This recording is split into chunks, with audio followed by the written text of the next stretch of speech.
ఐటీలో ఎంట్రీ కావాలా? Trainee software engineer గా అజా కోడింగ్ ట్యూటర్ లో 2 వీక్స్ ట్రయల్ పీరియడ్ లో వెంటనే చేరండి. ఒక చిన్న ప్రొడక్షన్ మేనేజర్ గా చలనచిత్ర జీవితాన్ని ప్రారంభించి సినిమా ఇండస్ట్రీలోకి ప్రవేశించి ఒక అగ్రసేన నిర్మాతగా అద్భుతమైనటువంటి విజయాలు సాధించినటువంటి is none other than Bellamkonda Suresh గారు.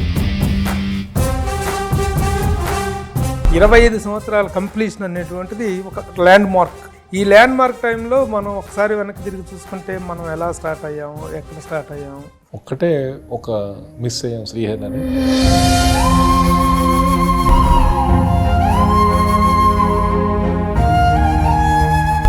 మనం పొద్దున్నే లేచి స్నానం చేసి ఎక్కడికి వెళ్ళాలన్నా అంటే దాసకుంట గారి దగ్గరికి వెళ్ళాలి. ఈరోజు మనకి అది ఒక పెద్ద పండగలాగా. ఇప్పుడు ఇండస్ట్రీలో, తెలుగు ఫిలిం ఇండస్ట్రీలో, తెలుగు రాష్ట్రాల్లో అలాంటి వ్యక్తి లేడు. ఒక సెలబ్రిటీ గొడవలు పడితే ఎంజాయ్ చేస్తున్నాం. అయితే మీరు ఇండస్ట్రీలో గతంలో మొన్న కూడా ఇంటర్వ్యూలో ఎవరు మీ గాడ్ ఫాదర్ ఇండస్ట్రీలో అంటే మోహన్ బాబు గారి పేరు. అవును, ఖచ్చితంగా మోహన్ బాబు. కానీ ఈ రోజున మోహన్ బాబు గారి ఇంట్లో జరుగుతున్నటువంటి ఈ పరిణామాలు ఆయనకి చెప్పే స్థాయి మంది కాదు, కూర్చోబెట్టి ఆయనే పెద్ద. బెల్లంకొండ సురేష్ అగ్ర నిర్మాత అనేటువంటి దానికి నందమూరి ఎన్టీఆర్ తర్వాత ఎన్టీఆర్ గారు దారి తీసిన పరిస్థితులు ఏంటంటే ఏం చెప్తారు? కృష్ణవంశీ గారి సినిమా ఆయనే నక్షత్రం అని తీశాడు. మరి పూరి జగన్నాథ్ గారు, వివి వినాయక్, ఇను వైట్ల అద్భుతమైన విజయాలు ఇచ్చినటువంటి వాళ్ళు. సీనియర్ ప్రొడ్యూసర్ మీ అనాలిసిస్. రైటర్ డైరెక్టర్ వాళ్ళు. అందుకని హాయ్, హలో, నమస్తే and welcome to my show from the bottom of the heart in Suman TV, the India's largest digital media platform. ఒక చిన్న ప్రొడక్షన్ మేనేజర్గా చలనచిత్ర జీవితాన్ని ప్రారంభించి సినిమా ఇండస్ట్రీలోకి ప్రవేశించి తరువాత నిర్మాతగా మారి 25 సంవత్సరాల విజయవంతమైన కెరీర్ పూర్తి చేసుకుని ఒక అగ్రసేన నిర్మాతగా అద్భుతమైనటువంటి విజయాలు సాధించినటువంటి ఒక నిర్మాత నా ముందుగా ఉన్నారు. Is none other than Bellamkonda Suresh గారు.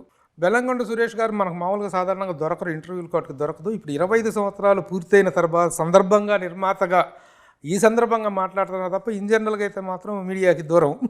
మీడియా కొంచెం దూరంగా ఉన్నారు. But anyway welcome. నమస్తే అండి, వెల్కమ్. థ్యాంక్ యూ ప్రభు గారు.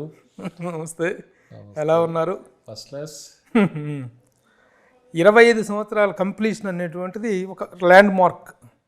ఈ ల్యాండ్ మార్క్ టైంలో మనం ఒకసారి వెనక్కి తిరిగి చూసుకుంటే మనం ఎలా స్టార్ట్ అయ్యాము, ఎక్కడ స్టార్ట్ అయ్యాము, ఎలా టర్నింగ్స్ తీసుకుంది అనేటువంటి ఒక సింహావలోకనం అంటారు చూసారా. ఆ సింహావలోకనం చేసుకుంటే మీ కెరీర్ గురించి మీకేమనిపిస్తుంది?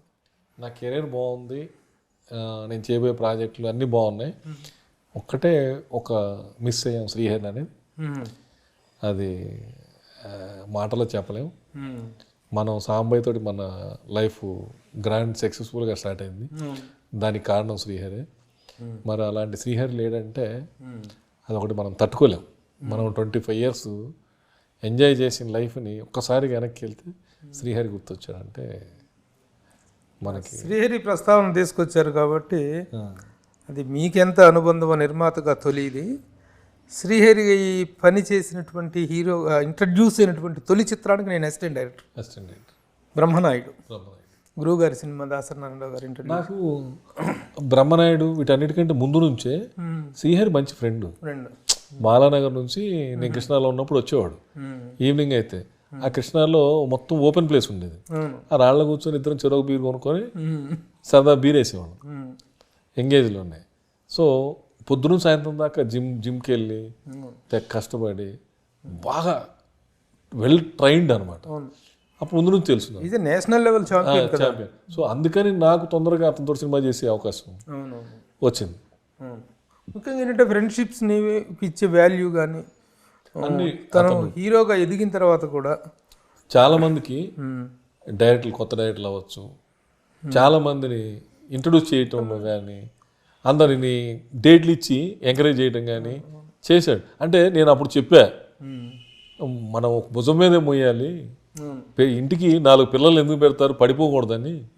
నువ్వు అన్ని పిల్లలు నువ్వై మోస్తున్నావు, నువ్వు పడిపోతే పట్టించుకోరు, నువ్వు బాగుంటే అందరు బాగుంటారు, వద్దు సోదరా, ఈ ఒక్క విషయంలో నా మాట విను, నువ్వు కొన్ని అవాయిడ్ చేయంటే ఏమిరా అట్లా చెప్తావు, నువ్వు వచ్చినప్పుడు లేదా అని నేను వచ్చానని నేను ఫుల్ ప్లెడ్జర్గా సినిమా తీద్దామని పక్కాగా అన్ని కమర్షియల్గానే చేశాను. నువ్వు అలాగే చేయి అందరికీ. నువ్వు ఒకళ్ళతోటి మెహర్బానీ కోసం ఒకళ్ళని బరువు వేసుకోకు, మొత్తం బరువు మోయొద్దు అని చెప్పాను. ఎప్పుడు బరువు మోయటంలో కూడా కొంతవరకు మనం మోయగలగాలి. ఒక సిమెంట్ బస్తా 2 సిమెంట్ బస్తాలు వేస్తే మనం కూడా మోయలేం. ఆయన ఎక్కువ కష్టపడ్డాడు, ఎక్కువ బరువు మోసాడు. ఎక్కువ మందికి చేశాడు, చేద్దామని తపనలో చాలా మంది బరువు మోసాడు. అవును. తను ఒకరోజు మా ఈవినింగ్ పిలిచి నన్ను, ప్రభు ఈ రోజు నుంచి నేను హీరో అవుతున్నాను, నా డేట్లు నువ్వు చూస్తున్నావు అని ఒక డైరీ కొనిపెట్టి ఒక పెన్ను నా చేతికి ఇచ్చి, యు ఆర్ మై మేనేజర్, ఇది చూసేటువంటి సెలబ్రిటీ మేనేజర్, నువ్వే డేట్ చూడాలంటే ఓకే అని చెప్పి డైరీ తీసుకున్నాను. నేను తీసుకున్న 15 రోజులకి 20 రోజులకి ఈ సీన్ వచ్చాడు. సీన్ వచ్చి అది కామినేషన్ సీన్ వచ్చి అడిగితే, అన్న ప్రభుకి ఇచ్చాను, ప్రభు ఇస్తే తీసుకుని నాకే అభ్యంతరం లేదని చెప్పాడండి. వచ్చి అన్న నీ దండం పెడితే నాకు ఇవ్వన్నాను, నేను చేసుకుంటా అన్న, ప్లీజ్ అన్న శ్రీహరి అన్న నీ దగ్గర తీసుకోమన్నాడు అన్న అంటే, సరే చేసుకోవయ్యా ఇచ్చాను. అక్కడ నుంచి ఆ టర్నింగ్ అలా తిరిగిపోయి తన అతను టర్నింగ్ మార్చింది అంతే. నువ్వు ఉండి వేరేలాగా ఉండేది. కొంతమంది దగ్గర ఉంటే మనం చెప్పగలిగేవాళ్ళం, అవును, వాళ్ళు చెప్పింది వినేవాళ్ళం కాదు. అవును, ఎప్పుడు వాళ్ళు చెప్పింది మనం విన్నాం అనుకో, మన టాలెంట్ ఉండదు, వాళ్ళు పోతారు, మనం పోతాం. అక్కడ నువ్వు చేసిన తప్పు పెద్ద తప్పు. అది ఉంటే ఒక తర్వాత కూడా ఏదైనా పర్సనల్గా సలహా కానీ ఏదైనా, తను ఇద్దరు డాక్టర్లను చదివించాడు కదా, అది నా ద్వారానే నేను ఇది చేసి పెట్టిన వాళ్ళు. సూపర్. ఇవన్నీ ఒక అద్భుతమైన జర్నీ. సరే ఓకే, బెల్లంకొండ సురేష్ ఇంటర్వ్యూ చేయడానికి రాగానే ఫస్ట్ శ్రీహరి ప్రస్తావన రావటం అనేటువంటిది మన ఇద్దరికి తనతో ఉన్న అనుబంధానికి నిదర్శనం. Okay, anyhow we last wonderful persons. ఇంకోటి కాదు, సరే అతను పోవటం, గురువు గారు పోవటం అనేది ఇంకా ఇండస్ట్రీకి నష్టం. ఎందుకు తెలుసా, ఆయన అనేవాడు జనవరి 1కి మనం పొద్దున్నే లేచి స్నానం చేసి ఎక్కడికి వెళ్ళాలరా అంటే దాసకంఠ గారి దగ్గరికి వెళ్ళాలి. ఈరోజు మనకి అది ఒక పెద్ద పండగలాగా. May 4th కానీ జనవరి 1st కానీ ఈ సంవత్సరం అంతా బాగుండాలంటే దాసకంఠ దగ్గరికి వెళ్ళాలి. వెళ్తే ఆయన 100 రూపాయల నుంచి 10,000 వరకు కవర్లో పెట్టి అందరికి ఇచ్చేవాడు. ఎంత వేల మంది వెళ్ళినా కూడా అందరికి ఇచ్చేవాడు, అందరికి భోజనాలు పెట్టి ఇచ్చేవాడు. ఏదైనా ప్రాబ్లం వస్తే అర్ధరాత్రి వెళ్ళి 1 గంటకి వెళ్ళిన రోజు కూడా ఉంది. ఇలా ప్రాబ్లం వచ్చింది గురుగారు అంటే, సరేనా ఈ టైంలో ఎందుకురా, పొద్దున్నే రారా అని చెప్పి పంపించేవాడు. పడుకున్నాడు దాసనారాయణరావు గారు, లేవరండి వెళ్ళిపోమని చెప్పే ధైర్యం ఎవరికి ఉండేది కాదు. ఎవరెళ్ళినా చిన్న పెద్ద ఎవరెళ్ళినా ఆయన 1 గంటకని లేచేవాడు, 2 గంటలు లేచేవాడు. సమాధానం చెప్పి మనకి ధైర్యాన్ని ఇచ్చి పంపించేవాడు. మనకు కావాల్సిన టైంలో ధైర్యమే. ఆ ధైర్యాన్ని ఇచ్చేవాడు. 4th వెళ్తే పండగ వాతావరణం ఉండేది. ఇప్పుడు ఇండస్ట్రీలో, తెలుగు ఫిలిం ఇండస్ట్రీలో, తెలుగు రాష్ట్రాల్లో అలాంటి వ్యక్తి లేడు. అలాగా చెప్తే పెద్ద దిక్కు లేదు, టోటల్గా పెద్ద దిక్కు లేకుండా అయిపోయింది ఇండస్ట్రీకి. You don't believe. ఒకసారి చెప్తాను నేను, ఒక చిన్న ఉదాహరణ వచ్చింది కాబట్టి. ఒకరోజు రాత్రి 11 గంటలప్పుడు ఒక కుర్రోడు నాకు ఫోన్ చేసి, సార్ మేము కాశ్మీర్ షూటింగ్కి వెళ్ళిపోతే అక్కడ ప్రొడక్షన్ కుర్రోడు చచ్చిపోయాడు సార్, అక్కడ ఆ డెడ్ బాడీ తెచ్చుకోవడానికి కూడా లేదండి, ఇక్కడ ఎవరు పర్మిషన్ ఇవ్వట్లేదు, మిలిటరీ వాళ్ళు అలౌ చేయట్లేదు సార్ అంటే, నేను ఈయన దగ్గరికి వెళ్ళి, గురుగారు ఇదంతా సార్ సిచ్యువేషన్ అంటే, రాత్రి 12 గంటలప్పుడు సుష్మా స్వరాజ్ గారికి ఫోన్ చేశాడు.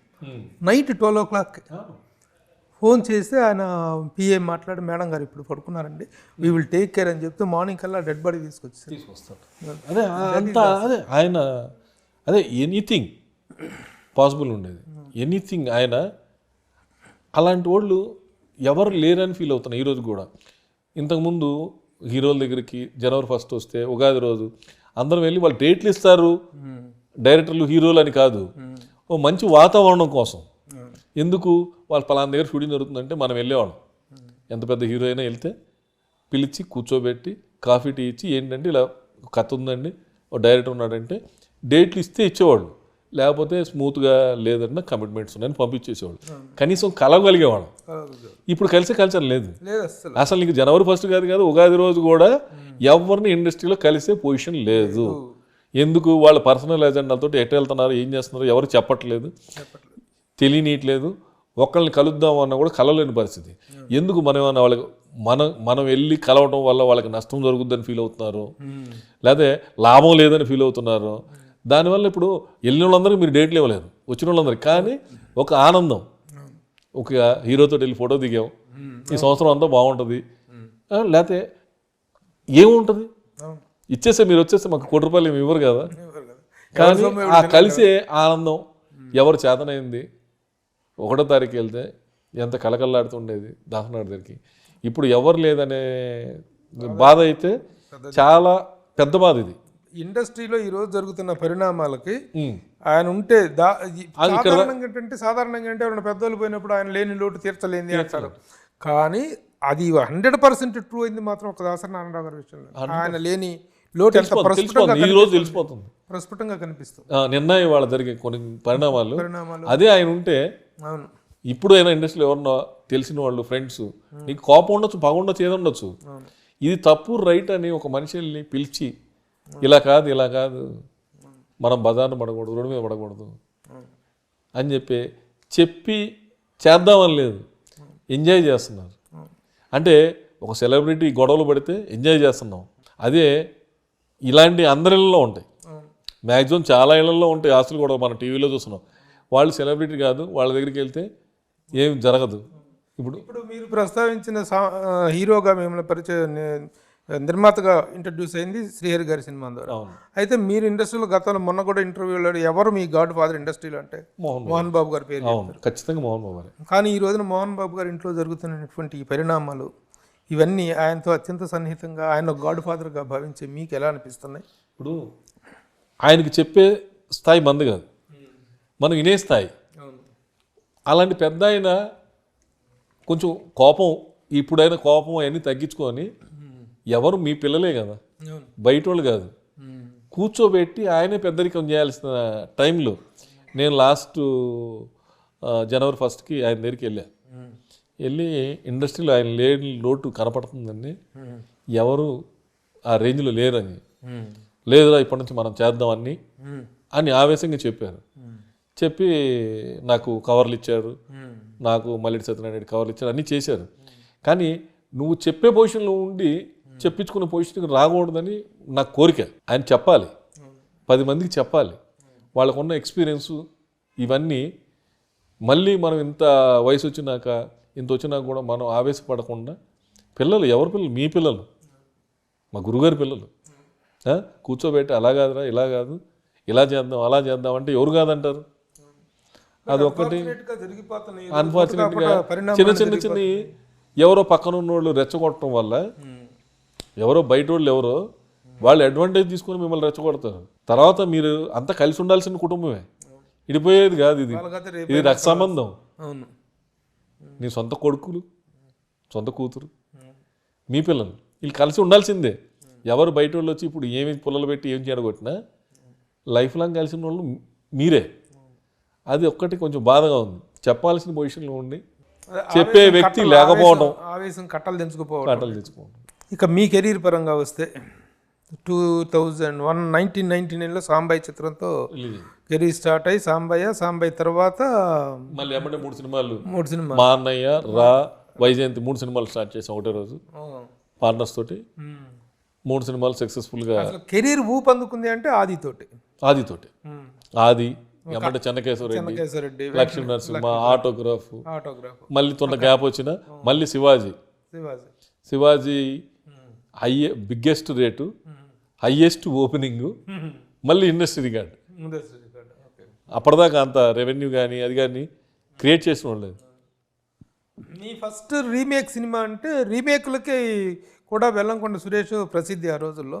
రీమేక్స్ని ఏంటి ఒక డాషింగ్ ఇదిలో వెళ్ళిపోయి రీమేక్లు కొనేసి ఈ సక్సెస్ఫుల్ సినిమాలుగా ఇచ్చినటువంటి ఇది ఉంది. ఫస్ట్ లక్ష్మీ నరసింహ, మా అన్నయ్య, తర్వాత లక్ష్మీ నరసింహ, తర్వాత కళ్యాణ్ రాముడు వేణుతోటి, మన ఆటోగ్రాఫ్, శంభో శివశంభో, వెంకటేష్ బాబుతో 2 సినిమాలు, బాడీగార్డు, నాగవల్లి, స్టేట్ సినిమాలు చేస్తూనే ఉన్నా. రైడు, కందిరీగా, ఒక సైడ్ స్ట్రైట్ సినిమా. అంటే నేను చెప్పేది అటు రీమేక్లు, ఇటు స్ట్రైట్ సినిమాలు, బస్ స్టాప్, మళ్ళీ అటు డబ్బింగ్ సినిమాలు, కాంచన, గంగా, గ్యాంబ్లర్, అజిత్ది, సూర్యాది బ్రదర్స్, కార్తీది శకుని, గజరాజు తమిళ్లో హిట్ అయిన సినిమా. అట్లా అటు డబ్బింగ్, రీమేక్, స్ట్రైట్ సినిమాలు.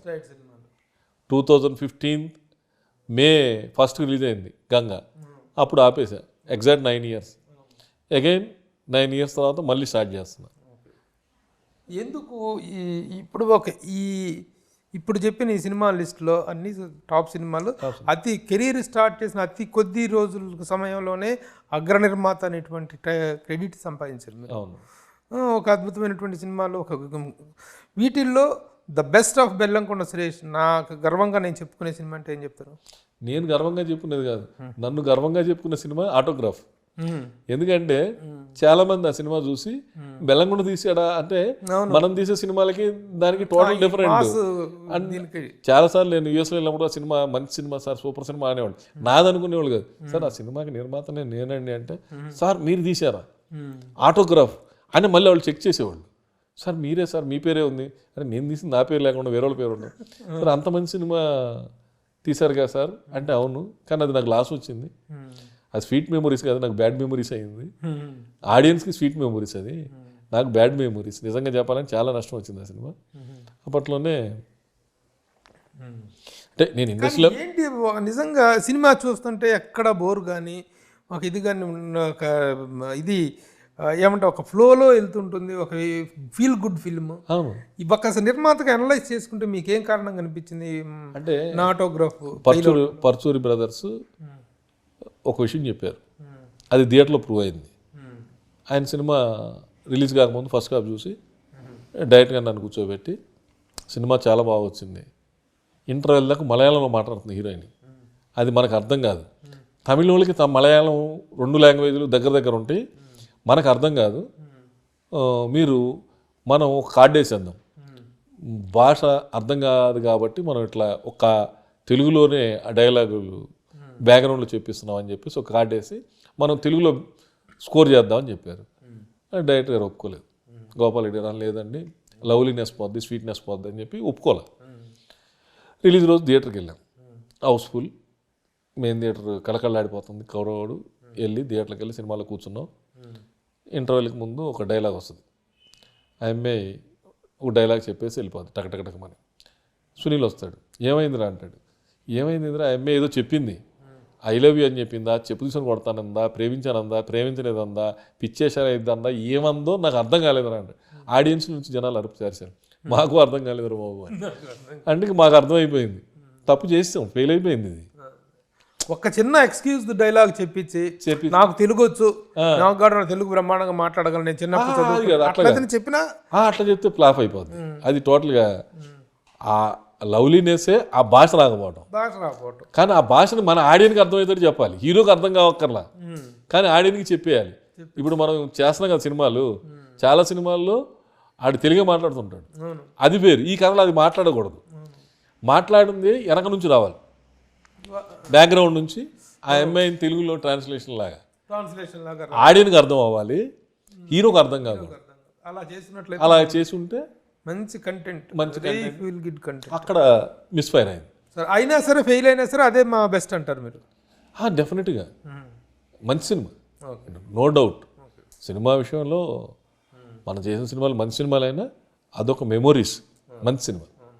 ఆ రోజుల్లో ఒక క్యాలెండర్ ఇయర్లో వెల్లంకొండ సురేష్ 10 కోట్లు 12 కోట్లు సంపాదించాడు అని. 14 కోట్లు 2002లో 14 కోట్లు సంపాదించాడు. అదే 6 కోట్లు చెన్నకేశ్వరికి, 14 కోట్లు సంపాదించాడు. అదే ఇయర్లో ఒక పెద్ద అగ్ర నిర్మాత 12 కోట్లు పోగొట్టుకున్నాడు అనేటువంటిది, వెల్లంకొండ సురేష్ లాంటి ఒక కొత్త నిర్మాత 14 కోట్లు సంపాదించినటువంటి ఇండస్ట్రీ టాక్ ఆ రోజుల్లో.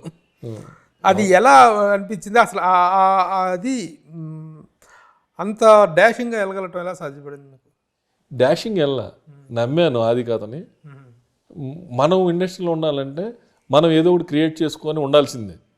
మనం అప్పుడు పెద్ద డైరెక్టర్ దగ్గరికి వెళ్ళి మాకు సినిమా చేయండి అంటే అప్పుడు చేసేవాళ్ళు, టైం ఇచ్చేవాళ్ళు, మాట్లాడేవాళ్ళు, చేసేవాళ్ళు, చేయకపోయేదో లేదా వాళ్ళ కమిట్మెంట్స్ ఉండేవి. మనం క్రియేట్ చేసి ఒక కొత్త డైరెక్టర్ని ఇంట్రొడ్యూస్ చేయగలిగాం. అంటే కొత్త డైరెక్టర్ అంటే నాకు, నేను సాగర్తో సినిమా తీద్దాం అనుకున్నాను అసలు. అమ్మదొంగ తర్వాత సాగర్కి అడ్వాన్స్ ఇచ్చి సినిమా చేద్దాం. అతను అలా అలా అలా నాంచి రోజు తిరుగుతూ ఉండేవాళ్ళం. అప్పుడు నాకు పరిచయం వినయ్ కానీ, సీను వైట్లు కానీ, రవికుమార్, ఈ బ్యాచ్ అంతా అక్కడ నాకు పరిచయం. సో వినయ్ తర్వాత రామసక్కనుడు అనే సినిమాకి కో డైరెక్టర్ ప్లస్ ఆల్మోస్ట్ చాలా వరకు ఆయన డైరెక్ట్ చేశాడు.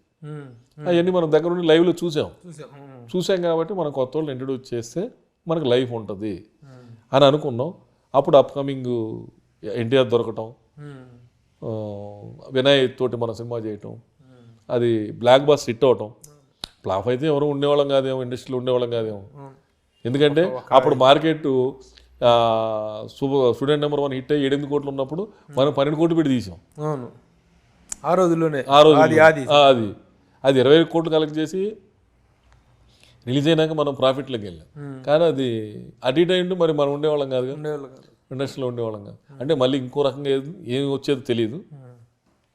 దాంతో ఏదేమైనా బెల్లంకొండ సురేష్ అగ్ర నిర్మాత అనేటువంటి దానికి నందమూరి ఫ్యామిలీ, అటు ఫస్ట్ ఎన్టీఆర్, తర్వాత ఈ 2 సినిమాలు కదా మీకు ఒక హైప్ తీసుకొచ్చి. ఎన్టీఆర్ కాదు, ఫస్ట్ బాలయ్య బాబు. ఫస్ట్ బాలయ్య బాబు నన్ను పిలిచి అడ్వాన్స్ తీసుకున్నాడు. సాంబయ్య ఇవ్వగలనే నేను కలిస్తే ఎమ్మటే ఫస్ట్ అడ్వాన్స్ తీసుకుంది బాలయ్య బాబు. వచ్చింది ఆది, కానీ తర్వాత ముందు వచ్చింది ఆది, కానీ బాలయ్య బాబే ఫస్ట్. నాకు సాంబయ్య అయినట్టునే, ఇంకా మా అన్నయ్య కానీ ఇవి కానీ ఏవి అవ్వాలా, పలానా సినిమా తర్వాత నీ సినిమా అని చెప్పేసి త్వరగా ఎలా వెళ్ళగలిగారు బాలకృష్ణ? బాలయ్య బాబు గారి సినిమాలు తీసుకోండి, ఏ సినిమా అయినా కొత్త నిర్మాతలే. సమరసింహారెడ్డి కావచ్చు, నరసింహనాయుడు కావచ్చు, చెన్నకేశ్వరరెడ్డి కావచ్చు, ఇంకా చాలా సినిమాలు. ఆయన ఒక్కడే. నేను అప్పటికి నెంబర్ 1 నేను ఎందుకంటానంటే ఆయన ఒక్కడే. కాతొంది డైరెక్టర్ ఉన్నాడు, తీగల నిర్మాత ఉంటే ఏముంది, ఎవరైనా ఒకటే అని చెప్పి ధైర్యం చేసి మనం ఉన్నాం కదా అని నిర్ణయం తీసుకొని డేట్లు ఇవ్వగలిగిన ఏకైకది సాంబయ్య హిట్ అవ్వగలనే నేను వెళ్ళి కలిసి ఇచ్చింది బాలయ్య బాబు గారు. So your stardom started with the Balayya Babu, Nandamuri star. ఎందుకంటే అంతకుముందు నేను సాంబయ్య తర్వాతే, first film Sambayya, second film immediately Balayya Babu. నేను ఆయన 2 సినిమాల తర్వాత అన్న 2 years ఆయన ముందే చెప్పారు, నాకు పలానా కమిట్మెంట్స్ ఉన్నాయి, ఈ సినిమా తర్వాత నీ సినిమానే. అలాగే చేశాడు. ఏమి వేరే సినిమా వచ్చినా ఏది చేసినా కూడా ఫస్ట్ నీ కమిట్మెంట్ ఇచ్చినా నీ సినిమా అయినాక వేరే వెళ్తానని. బాలకృష్ణ గారితో చేసిన 2 సినిమాలు చెన్నకేశ్వరరెడ్డి, లక్ష్మీ నరసింహ, ఈ రెండిట్లో ఏది బెటర్ ఈల్డింగ్ ఇచ్చింది? యాక్చువల్గా అయితే చెన్నకేశ్వరరెడ్డి బ్లాక్ బస్టర్ హిట్ ఇవ్వాలి. మనం కొంచెం 90 daysలో రిలీజ్ చేయాలని ఒక టార్గెట్ తోటి 90th day రిలీజ్ చేసాం. స్టార్ట్ అయిన 90th dayనే రిలీజ్ అయిన సినిమా.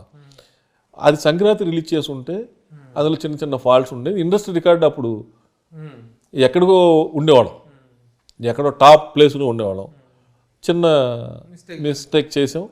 తర్వాత దాని మిస్టేక్ ఏం చేయకుండా లక్ష్మీ నరసింహ. ఇప్పుడు ఏంటంటే అంతకుముందు ఆయన సమరసింహారెడ్డి కానీ వీరి సినిమాల తాలూకు రికార్డులు, వాటి తాలూకు ఆ ఊపు అనేటిది అద్భుతంగా ఉంది బాలకృష్ణ గారికి. కరెక్ట్గా సంక్రాంతికి వచ్చినట్లయితే సీజనల్ అడ్వాంటేజ్ విపరీతంగా ఉంది. సీజన్ అని కాదు, కథలు కూడా చిన్న చిన్న ప్రాబ్లమ్స్ మార్పులు చేసుకొని మనం ఏం తప్పు చేసామని రెక్టిఫై చేసేసుకున్నాం. మాకు టైం లేకుండా అయిపోయింది. 23 తారీఖు షూటింగ్ చేసాం. అలా ఒక నిర్మాత అలా టైం బౌండ్ పెట్టుకొని తొందరపడటం అనేటువంటి దాన్ని ఒక అనుభవంగా చెప్పుకోవచ్చు. తొందరపడ్డా స్క్రిప్ట్ వినేటప్పుడు అన్ని కరెక్ట్ చేసేసుకుంటే 90 daysలో కన్నా సినిమా బాలకృష్ణ గారు లాంటి తోటి రిలీజ్ చేస్తే అడ్వాంటేజే వేరే ఉంటుంది. నిర్మాతకి డైరెక్టర్ ఇంకో సినిమా చేయొచ్చు, హీరో ఇంకో సినిమా చేయొచ్చు, ప్రొడ్యూసర్ ఇంకో సినిమా చేయొచ్చు, ఫైనాన్షియల్లీ ఇంట్రెస్ట్లు బడన్ ఉండదు. ఎన్ని రకాలుగా ఎంజాయ్ చేయొచ్చు, అన్ని రకాలుగా ఎంజాయ్ చేయొచ్చు. మేము స్క్రిప్ట్లోనే కొంచెం చిన్న చిన్న పొరపాట్లు చేసేసాం. ఇక అది రెక్టిఫై చేసుకునే టైం లేకుండా 23 షూటింగ్ చేసి 25 రిలీజ్ చేసాం. ఈ రోజున నిర్మాత తను చేసిన ఒప్పులేంటి, తను చేసిన తప్పులేంటి అని సమీక్షించుకునేటువంటి సెల్ఫ్ అనాలిసిస్ అనేటువంటిది లేకుండా పోతుంది. దానికి కూడా టైం లేకుండా పోతుంది. మీ 25 సంవత్సరాల కెరీర్లో నిర్మాతగా yes I did this great అనిపించింది ఏంటి, నేను చేసిన ఈ తప్పు ఏంటి అనేటువంటి అనలైజ్ చేసుకుంటే ఏది బెస్ట్ డిసిషన్, ఏది బ్యాడ్ డిసిషన్ అనిపిస్తుంది? కొన్ని బ్యాడ్ డిసిషన్స్ ఉన్నాయి, కొన్ని మనం అనుకున్నవి కరెక్ట్ అయినాయి, కొన్ని పక్కన వాళ్ళు చెప్పినా కూడా వినకుండా తప్పులు చేసినవి ఉన్నాయి, నేను చెప్పినవి కూడా జరగని ఉన్నాయి. అందుకని తప్పులు 2 సైడ్లు జరిగింది. నా సైడ్ కూడా జరిగింది, నేను కూడా వినలా. చెప్పారు ఇది తప్పు అని చెప్పారు, వినే మూడ్లో లేవు. మనం మనదే కరెక్ట్ అనే స్టైల్లో కొన్ని చోట్ల సక్సెస్ అయ్యాం, కొన్ని చోట్ల ఫెయిల్ అయ్యాం. ఆటోగ్రాఫ్ సినిమా ఉంది, ఆటోగ్రాఫ్ సినిమా నేను చెన్నైలో వేరే పని మీద ఉన్నా.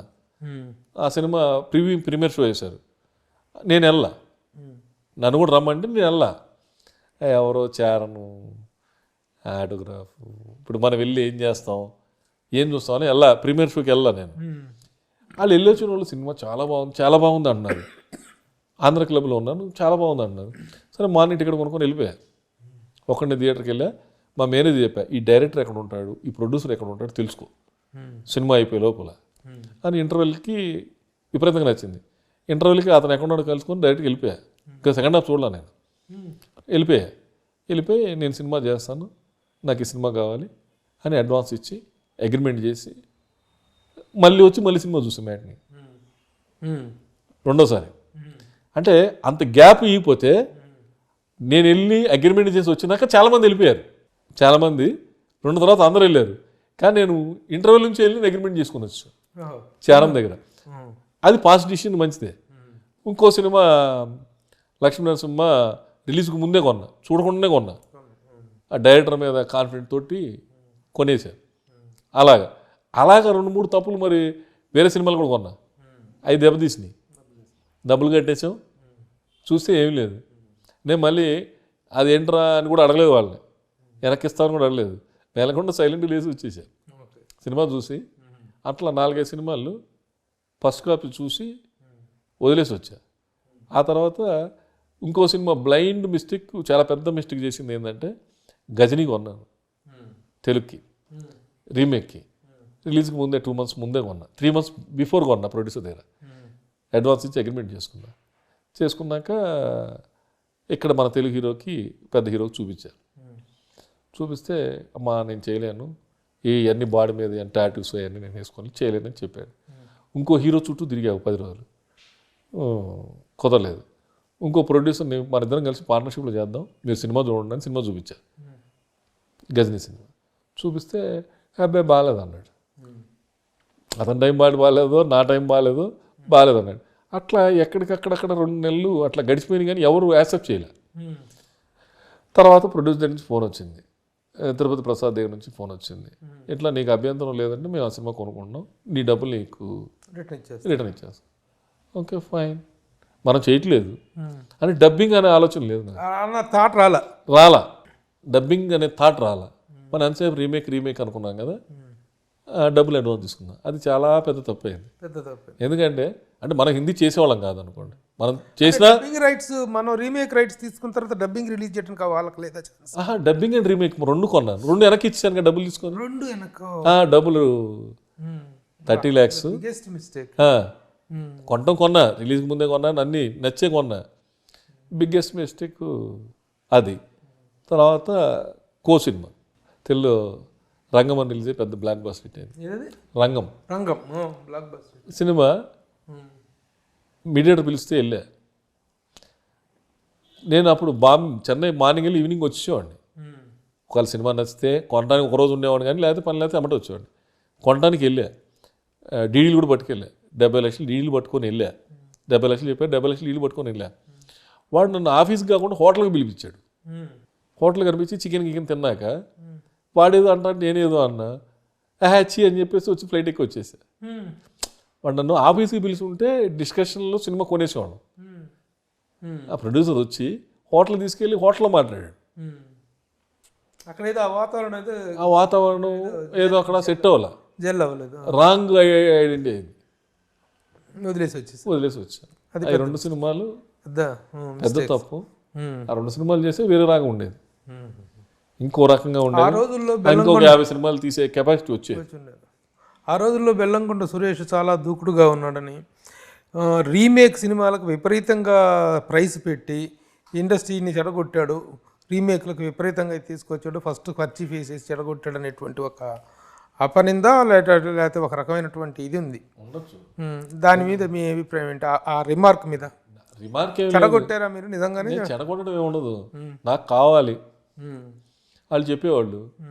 ఆడింత ఇస్తాడు, ఇంత, నీకు ఎంత కావాలి చెప్పు, నీ రేట్ నువ్వు చెప్పు, నేను కాదంటే కదా. మొన్న సినిమాకి వెళ్ళాను రీసెంట్లీ, లాస్ట్ 2 years బ్యాక్, మానాడు. వెళ్ళి టెలివిజన్ కూర్చున్నాం. నన్ను తీసుకెళ్ళి అతను, ప్రొడ్యూసరు, నేను ముగ్గురం కూర్చున్నాం. నేను యాక్చువల్ చెన్నైలో ఉన్నా. నాకు బాగా నచ్చిన సినిమా మానాడు సినిమా, సింబల్. 2 years బ్యాక్ మానాడు సూపర్గా నచ్చింది. దాన్ని ఆ రోజు చెన్నైలో ఉన్నా, చూసా.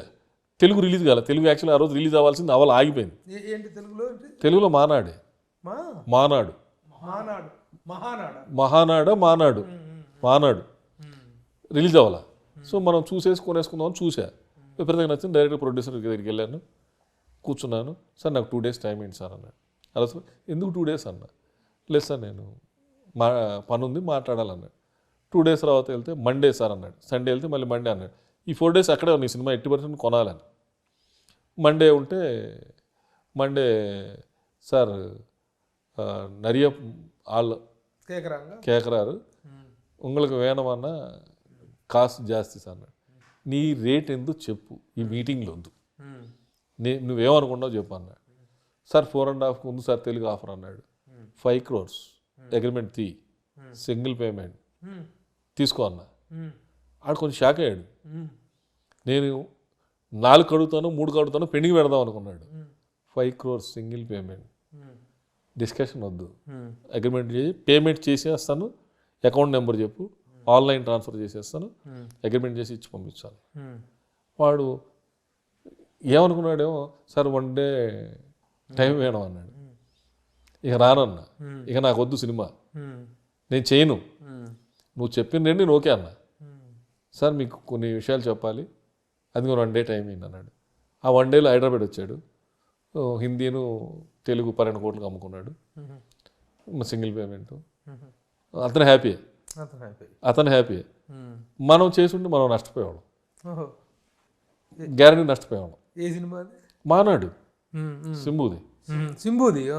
సురేష్ బాబును సునీల్ వీళ్ళు కొన్నారు. మనం ఎక్కడ మాట్లాడుతుంటే వాళ్ళు ఇక్కడ పిలిపించుకున్నారు, కొన్నారు. కానీ మంచిదే అయింది. వాళ్ళు తీయలేదు ఇప్పటివరకు. అది నేను తీసేవాడిని కాదేమో, ఎందుకంటే తెలుగు వచ్చేసింది. ప్లస్ ఏమైంది, హిందీ అమ్మడానికి లేదు. అది వాడు అలా అమ్మేశాడు. ఇప్పుడు మన తెలుగు రీమేక్ చేసినా మనకు ఉన్న మార్కెటే మంచి మార్కెట్ హిందీ. ఇది లేనప్పుడు నేను సినిమా తీయలేను, ఎవరు తీయరు. గ్రేట్ ఎస్కేప్ ఇది. అది గ్రేట్ ఎస్కేప్. ఈ 2 yearsలో అది గ్రేట్ ఎస్కేప్. అదే మంచి జరిగినాయి, కొన్ని చెడు జరిగినాయి. సరే, ఏదేమైనా 25 సంవత్సరాల ఈ కెరీర్లో నిర్మాతగా మధ్యలో 9 సంవత్సరాలు ఒక నిర్మాతకు గ్యాప్ రావటం అనేటువంటిది అస్త్ర సన్యాసం, చిత్ర సన్యాసం చేయటానికి దారి తీసిన పరిస్థితులు ఏంటంటే ఏం చెప్తారు? పరిస్థితులు ఏం లేవు. మనం సినిమాలు తీస్తున్నాం అనుకో, పిల్లల సినిమాలు అన్నీ మనమే తీయాలి. ఇక బయట ఎక్స్పోజ్ ఉండదు. ఇప్పుడు బయట 10 సినిమాలు బయట చేశాడు, ఎక్స్పోజ్ వచ్చింది. ఇప్పుడు 4 సినిమాలు షూటింగ్ జరుగుతున్నాయి. ఒక సినిమా కంప్లీట్ అయిపోయింది, మిగతా సినిమాలన్నీ 60-50% అయ్యి షెడ్యూల్ ప్రకారంగా జరుగుతున్నాయి. ఆ అవకాశం ఉండేది కాదుగా. అన్ని సినిమాలు మనమే చేయాల్సి వచ్చింది. కొడుకులు ఎక్కి రావటం వల్ల వాళ్ళు హీరోలు బయట సినిమాలు చేయాలంటే వాటిని మనం ఆగాలి. మనం ఆగితేనే అవి ముందుకెళ్తాయి. లేకపోతే ఏమైంది, మీ నాన్నే ప్రొడ్యూసర్ కదా, మీరే చేసుకోండి అంటారు. లేదా మళ్ళీ మనకు ఖర్చు కథలు చెప్తుంటాం. అంతే తప్ప బెల్లంకొండ సురేష్ సినిమాలు తీయలేని పరిస్థితిలోకి వెళ్ళి ఆగిపోయింది లేదు. సినిమా అనుకోవటం అయిపోయింది. ఎక్కడ అయిపోద్ది, ఎప్పటికీ అయిపోతుంది. బెల్లంకొండ సురేష్ పరిస్థితి అస్సలు. నా అదృష్టం ఏంటంటే ఎదురు దెబ్బలు పడ్డాయి. లేదు, కొడుకులు ఎస్టాబ్లిష్ అవ్వాలి, మన సైడ్ వేరే చేసాం, మళ్ళీ బ్రహ్మాండ సంపాదించాం.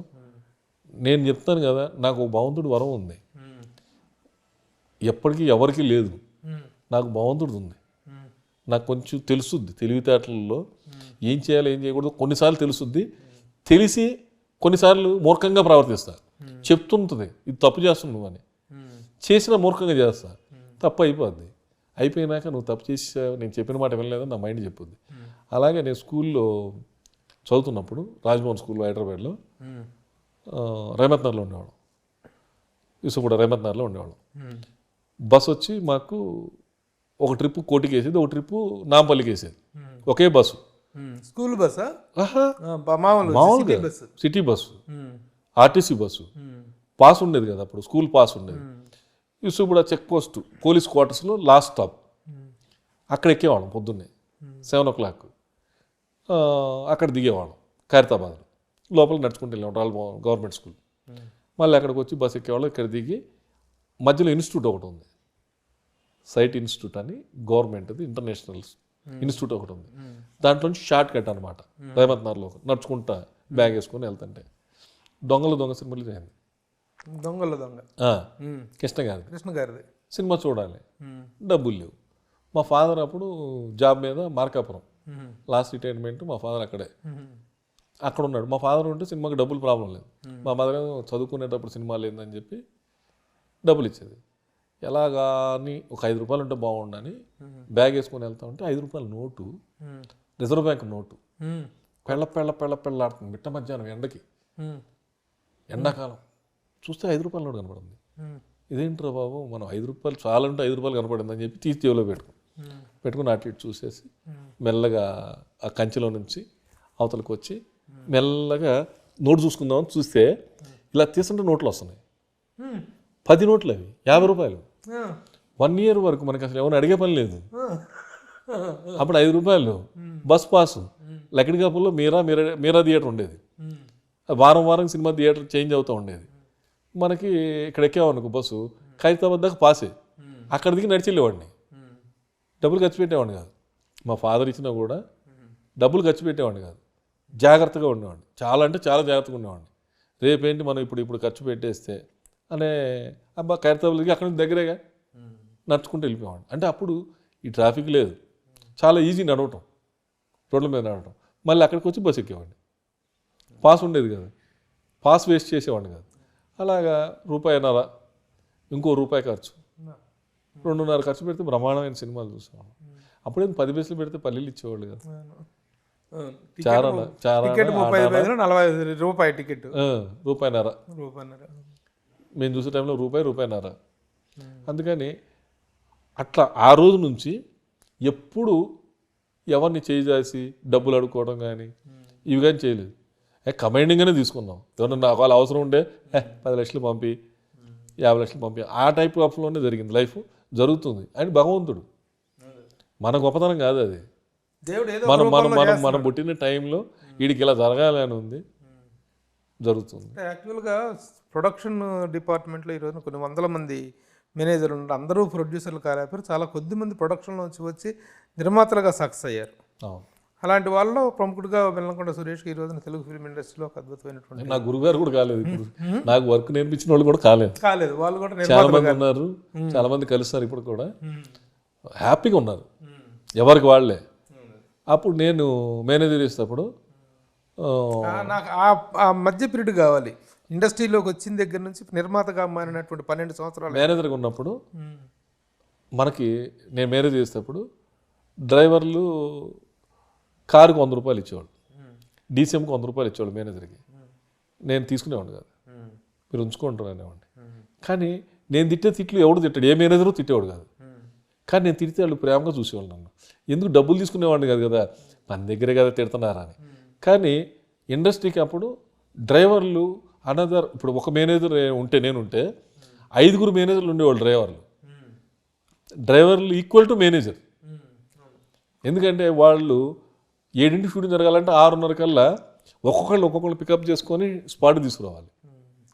సో మేనేజర్ ఈవినింగ్ బుక్ పెట్టుకొని, ఇగో ఈ కార్ నెంబర్, ఇగో నువ్వు పలానా వాళ్ళని ఎక్కించుకోవాలి, పలానా ఎక్కించుకొని ప్లాన్ చేసేవాళ్ళు. టైంకి 7 o'clock షూటింగ్ జరిగేది, ఎంత దూరమైనా జరిగేది. అందుకని మేనేజర్ల కంటే ఎక్కువ పవర్గా ఉండేవాళ్ళు డ్రైవర్లు.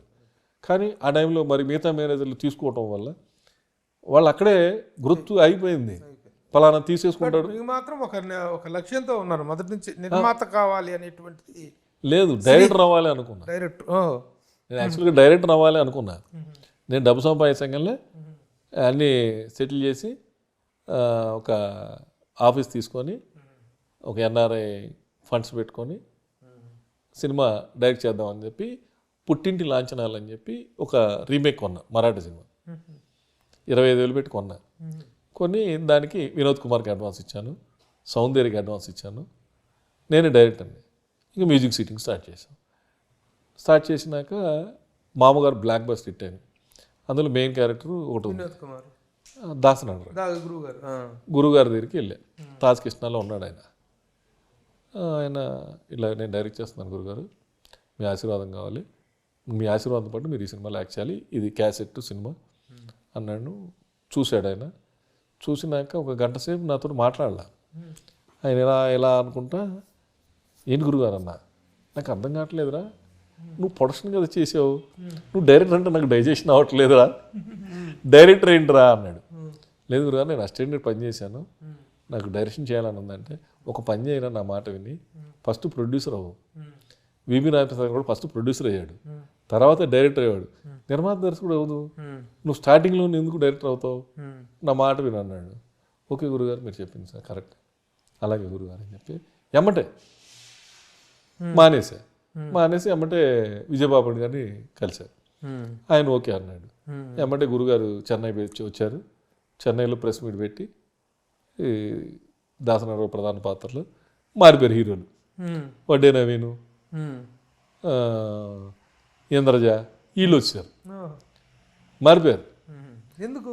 బాపిరెడ్డి గారికి నాకు అప్లికేషన్ ఉంది, నేను నవీన్ తోటి చేయాలి అని చెప్పి మారిపోయింది. కథ మారిపోయింది, డైరెక్టర్ మారిపోయాడు, హీరో మారిపోయింది. అయిపోయాక సిట్టింగ్స్ జరుగుతున్నాయి. సిట్టింగ్ జరిగేటప్పుడు మళ్ళీ హీరో మారాడు, కథ మారింది, హీరో మారాడు, మళ్ళీ సాయి కుమార్ హీరోకి వచ్చాడు సీన్లోకి. సాయి కుమార్ సీన్లోకి రాగానే మనం సాయి కుమార్తో చేద్దాం అన్నాడు. పోలీస్ స్టోరీ బ్లాక్ బస్టర్ అయింది. ఓకే అంటే ఫోన్ చేయగానే బాపిరెడ్డి గారు బెంగళూరు నుంచి ఎమ్మటే వచ్చాడు సాయి కుమార్. బాపిరెడ్డి గారు అంటే మరి అంత క్రేజ్ ఉండేది, గ్యాంగ్ లీడర్ తర్వాత సినిమా.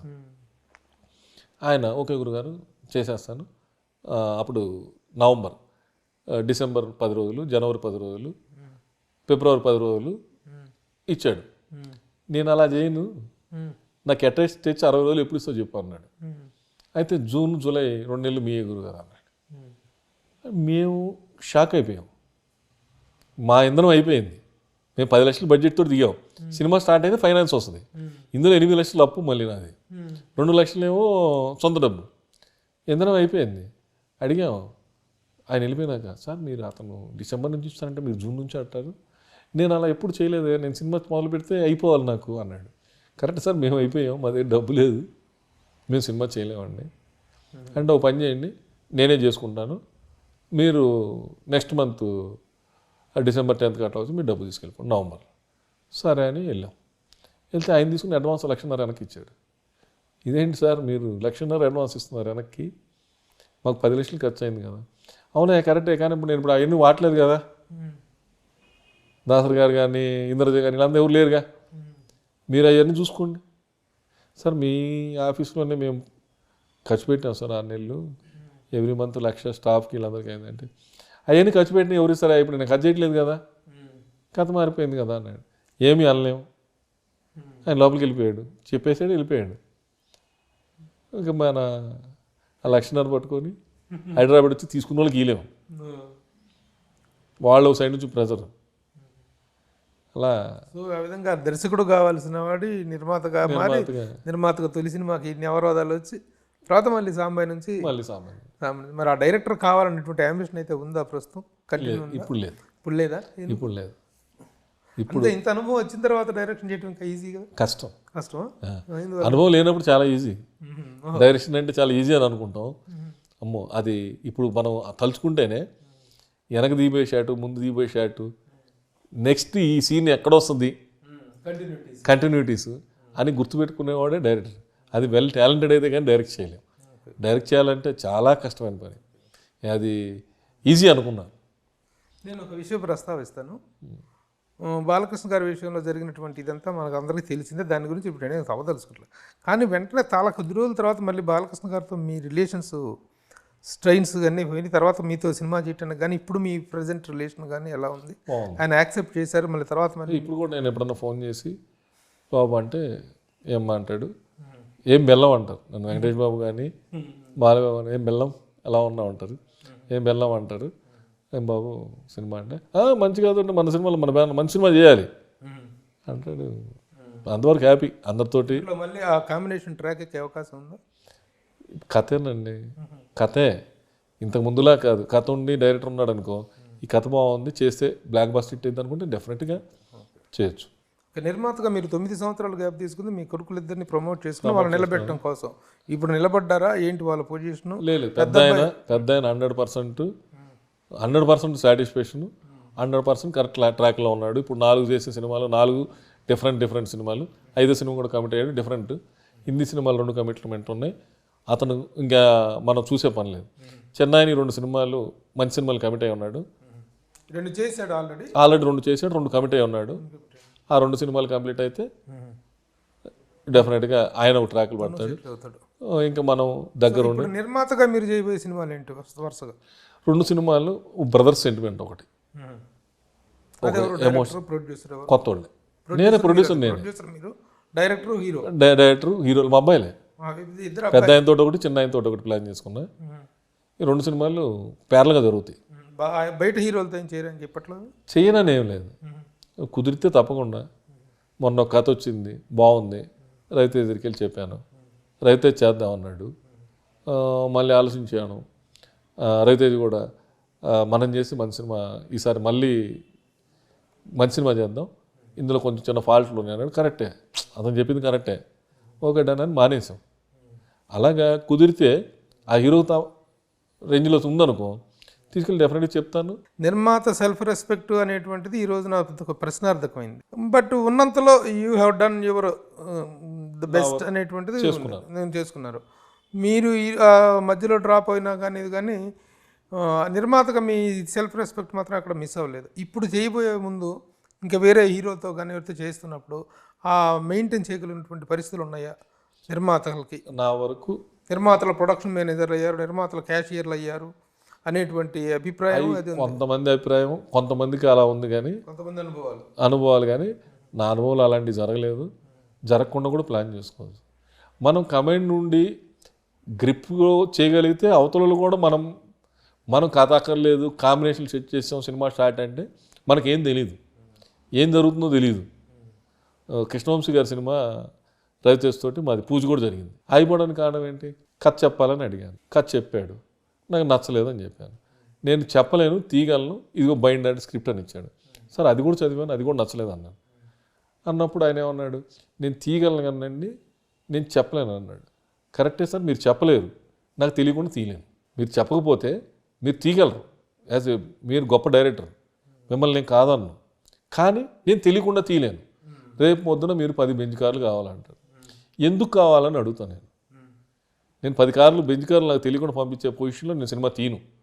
నేను తీయాలంటే నాకు ఆ బెంచ్ కార్లు ఎందుకు కావాలి, ఏ సీన్లో వాడుతాం, ఎందుకు వాడుతున్నాం అని అడుగుతా. అప్పుడు మీరు కథ చెప్పాల్సి వస్తుంది, అప్పుడు కన్విన్స్ చేయాలి.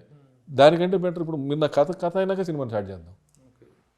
లేదు నీకు అర్థం కావట్లేదు అని. నాకు అర్థం అవుతుంది సార్, మీకు అర్థం కావట్లేదు, పోనీ ఏదైనా రీమేక్ నా కోసం చేసి పెడతానంటే, లేదా నేను ఆల్రెడీ చంద్రలేఖ చేశాను, నాకు ఈ రీమేక్ల మీద ఫెడప్ అయిపోయాను, నేను చేయనని చెప్పాడు. నేను మళ్ళీ అది నేను ఓన్ చేసుకోవాలంటే టైం పట్టుద్ది. సరే సార్ మరి కొత్త కథ చేద్దామని. అప్పుడు మనకి చెప్పిన కథ ఆయనే నక్షత్రం అని తీశాడు. మరి మనం అప్పుడు కరెక్టే ఉన్నాంగా. ఇప్పుడు ఏ హీరో అయినా, ఏ నిర్మాతకైనా అగ్ర నిర్మాత అనేటువంటి పేరు రావాలంటే చిన్న సినిమాలు ఎన్ని సక్సెస్లు ఇచ్చినా సరే స్టార్స్తో చేసినప్పుడే వస్తుంది. మీకు బాలకృష్ణ గారితో చేశారు, వెంకటేష్ గారితో చేశారు, తర్వాత ఎన్టీఆర్తో చేశారు, రవితేజతో చేశారు. ఇంకా రిమైనింగ్ పెద్ద హీరోలతోటి చేయటం, ఇప్పుడున్న ప్రజెంట్ యంగ్ హీరోలతో చేయాలి అంటే ఆ ప్రయత్నాలు ఏమైనా ఉన్నాయా? ఇప్పుడున్నటువంటి యంగ్ హీరోలు నేను ఎప్పుడు ప్రయత్నం చేయలేదు, చేయను కూడా. ఎందుకు, మనకు అందుబాటులో లేరు వాళ్ళు. ఏ విషయంగా, రెమ్యూనరేషన్ పరంగా, ఏ పరంగా చూసుకున్నా వాళ్ళు మనకు అందుబాటులో లేరు. మనకు అందుబాటులోకి ఉంటే అవకాశం వస్తే చేస్తానేమో, కానీ నేను మాత్రం టైం వేస్ట్ చేసుకొని నేను తిరిగి డేట్లు సంపాదించి చేసి ఓపిక లేదు. చివరిగా ఒక ప్రశ్న, మొన్న జరిగినటువంటి ఒక ప్రెస్ మీట్లో ఒక ప్రశ్న అడిగాం మీకు. డైరెక్టర్గా మీరు ఎవరిని ప్రిఫర్ చేస్తారు అంటే, ప్రస్తుతం చాలా బ్యాడ్ పొజిషన్ ఉన్నటువంటి పూరి జగన్నాథ్ గారి పేరు చెప్పి, బ్యాడ్ ఒక ఫ్లాప్ అవుతాడు, నేను అట్లా బ్యాడ్ ఫీల్ అవును, నేను గుడ్గానే ఫీల్ అవుతా. వినాయక్ గారు కావచ్చు, పూరి జగన్నాథ్ కావచ్చు, బ్యాడ్ కాదు, bad in the sense flop నేను చేస్తాను. ఈ రోజు కూడా ఖచ్చితంగా చేస్తాను. పూరి జగన్నాథ్ అయితే ఇమీడియట్లీ చేస్తాను, వినాయక్ అయినా ఇమీడియట్లీ చేస్తాను. కథ ఉంటే వాళ్ళు బ్రహ్మాండంగా తీయగలరండి. అది ఎక్కడో మిస్ఫైర్ అయింది. పూరి జగన్నాథ్ ఒకసారి ఒక స్క్రిప్ట్ చెప్తే ఎవరికైనా సరే ఫుల్ స్క్రిప్ట్ డైలాగ్స్ తోటి చెప్పినాకే స్టార్ట్ చేస్తాడు. మరి ఈ 2 సినిమాలు ఎందుకు జరిగింది? లైగర్ కానీ ఇస్మార్ట్ శంకర్ 2 కొంచెం ఏదో టెన్షన్లో జరిగి ఉండొచ్చు, అంత మాత్రం డైరెక్ట్ కాకుండా పోలేదు. గ్యారంటీగా మళ్ళీ చూడండి, పోకిర్ లాంటి బ్లాక్ బస్టర్ ఇటు కొడతాడు, మళ్ళీ పూరి జగన్నాథ్ ఏంటంటో తెలుస్తుంది. యాక్చువల్గా ఉన్నటువంటి పరిస్థితుల్లో ఏంటంటే ముగ్గురు టాప్ డైరెక్టర్స్, ఒక ఏలుడు ఏలినటువంటి directors, Puri Jagannadh garu, VV Vinayak garu and Seenu Vaitla top directors, ఒక అద్భుతమైన విజయాలు ఇచ్చినటువంటి వాళ్ళు. ఈ రోజున వాళ్ళకి ఒక సినిమా స్టార్ట్ చేయడం అనేటువంటి గగనమైన పరిస్థితులు రావటం పట్ల as a senior producer me analysis ఏంటి? అంటే నేను సీను వైట్ తోటి వర్క్ చేయలేదు, సీను వైట్లో మనకు తెలుసు కానీ మనం ఎప్పుడు వర్క్ చేయలేదు. ఇప్పుడు ఈ 2 డైరెక్టర్ వర్క్ చేశాను కాబట్టి చెప్పగలుగుతా.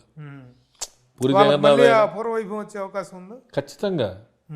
వాళ్ళు చూడండి మళ్ళీ టాప్కి వెళ్తారు డెఫినెట్గా, అసలు మీకు డౌటే లేదు. ఎందుకంటే ఇద్దరు కూడా చాలా గుడ్ నేమ్ ఉన్నది. ఇద్దరు గుడ్ నేమ్ ఉంది, ఇద్దరు ఓన్ స్క్రిప్ట్ రాయగలరు డైరెక్టర్, రైటర్ డైరెక్టర్లు వాళ్ళు.